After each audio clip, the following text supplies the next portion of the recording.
Happy home या चॅनलमध्ये सर्वांचे स्वागत आहे.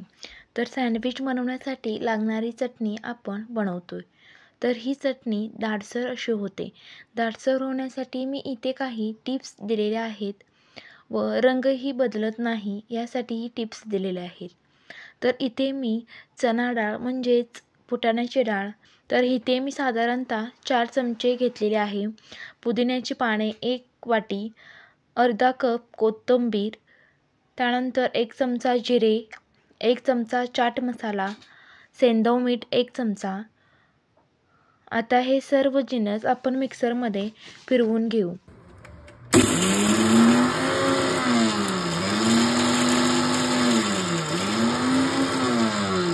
फिरवून घेतल्यानंतर थोडी ओबड-धोबड केल्यानंतर आपण यामध्ये 1 चमचा तेल घालू.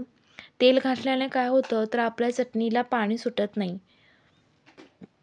त्यानंतर लिंबाचा रस घालून घेऊ. लिंबाचा रस घातल्याने चटणीचा रंगही बदलत नाही.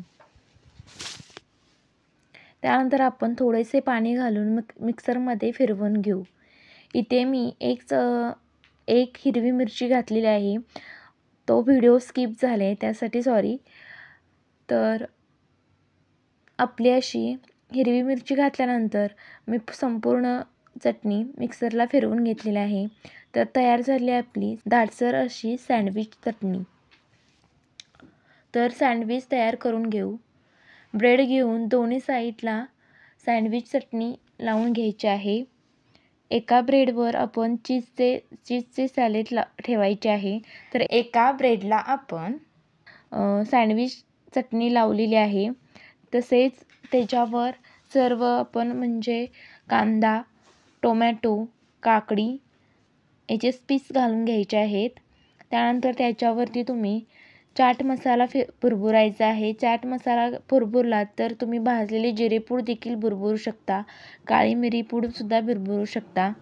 त्यानंतर हे दोन्ही ब्रेड मिटवून साधारणतः ओव्हनमध्ये मी दोन्ही बाजूने छान असं 3 ते 4 मिनटे छान असं भाजून घेतलेले आहेत.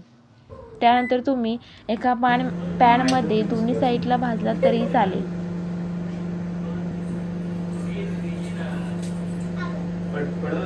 तयार झालं आपलं दाटसर अशी सँडविच चटणी आणि त्यापासून बनवलेले सँडविच. तुम्हाला आवडल्यास लाईक, शेअर आणि कमेंट देखील करा.